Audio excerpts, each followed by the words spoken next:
Halo Staner. Sekarang kita bahas contoh penghitungan debt ratio dan debt to enterprise value ya.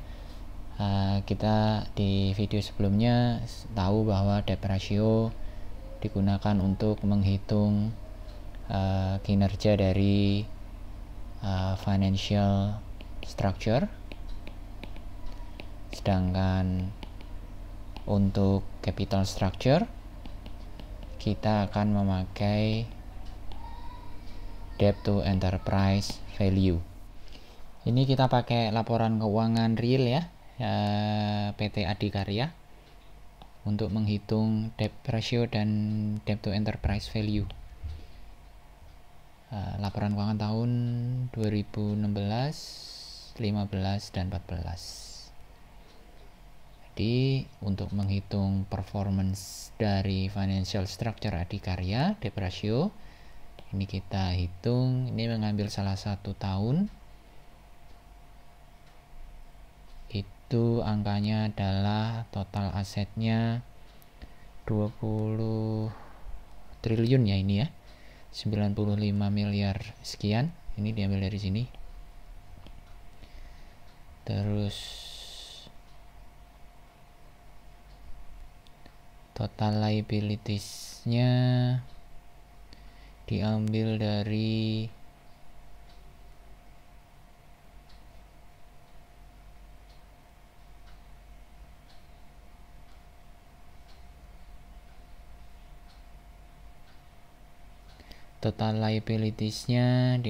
sini,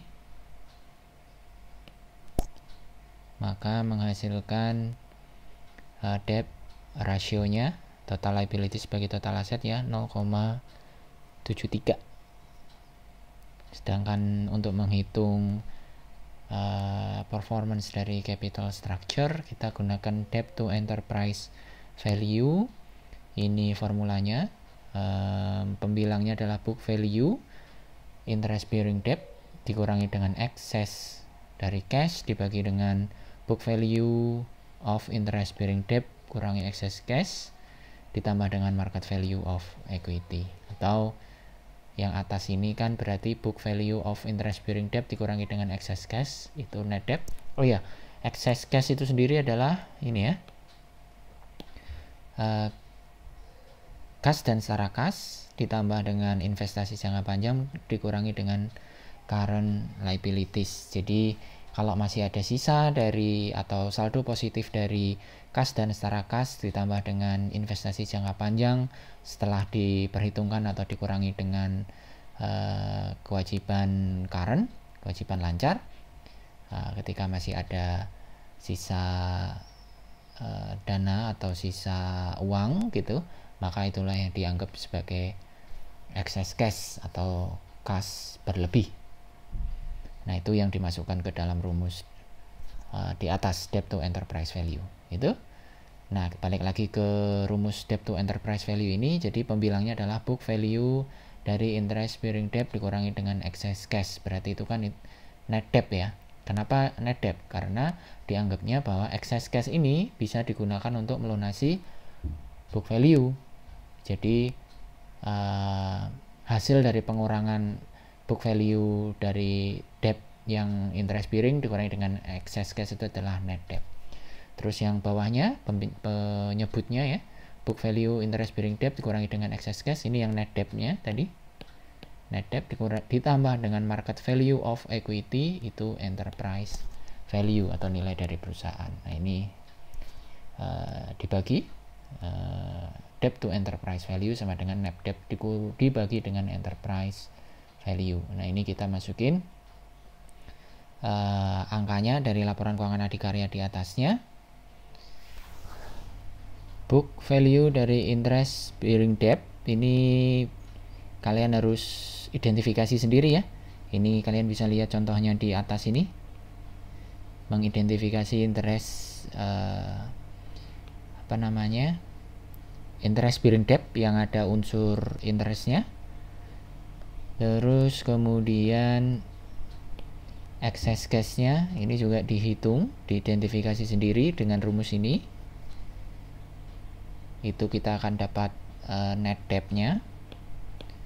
Terus untuk penyebutnya ya, enterprise value, kita harus mencari yang namanya market value of equity. Market value of equity kita dapatkan di sini nih. Kita kalikan harga saham, share price dikalikan dengan jumlah saham beredar, outstanding shares. Jadi ini kita kalikan, kita dapatkan market value of equity. Terus kemudian enterprise value-nya adalah market value of equity ditambah dengan net debt ini. Hasilnya enterprise value-nya adalah ini 11, ini berarti 11 triliun ya, 676 miliar sekian. Nah, debt to enterprise value-nya, net debt dibagi dengan enterprise value dapat 0,33. Nah, ini kesimpulannya di sini kita bisa lihat bahwa debt ratio ini ya, itu pasti lebih tinggi daripada debt to equity value ratio. Kenapa begitu? Karena debt ratio itu basisnya kan book value. Dan book value of equity itu pasti lebih rendah daripada market value-nya. Ini menjadikan dia pasti lebih tinggi. Penjelasannya sebenarnya begini. Ketika kita melihat rumus debt ratio, ini total liabilities-nya ini basisnya adalah book value. Nah, demikian juga total asset. Ini juga book value. Yang kita tahu total asset ini kan debt plus equity. Nah, equity-nya ini karena basisnya adalah book value, maka dia lebih rendah daripada market value-nya. Nah, karena lebih rendah, maka ini menjadi lebih kecil. Debt plus equity-nya menjadi lebih kecil, total asetnya menjadi lebih kecil. Karena penyebutnya lebih kecil, maka hasil dari debt ratio itu tinggi. Itu yang pertama. Kemudian juga kita bisa jelaskan dari debt to enterprise value ratio. Jadi debt to value ratio itu lebih kecil karena dia pembilangnya ya, exclude non interest bearing debt. Ini pembilangnya itu kan tidak include, tidak menyertakan gitu ya, non interest bearing debt, karena yang kita hitung hanya yang interest bearing debt. Berarti di sini lebih kecil pembilangnya. Plus penyebutnya kalau kita lihat di sini ada market value of equity. Market value equity itu ya ini perhitungannya. Ini perhitungannya pasti lebih tinggi daripada book value-nya karena harga sahamnya kan terus berkembang sesuai performance. Gitu. Jadi pembilangnya kecil, penyebutnya besar, menjadikan debt to value ratio ini hasilnya pasti lebih rendah atau lebih kecil. Nah, demikian penjelasan tentang debt ratio dan debt to enterprise value ratio. Belibet. Tujuannya apa? Tujuannya untuk mengukur performance dari capital structure, yaitu debt to enterprise value, dan financial structure, yaitu dengan debt ratio. Demikian, kalau ada pertanyaan silahkan post di kolom komentar di bawah. Terima kasih.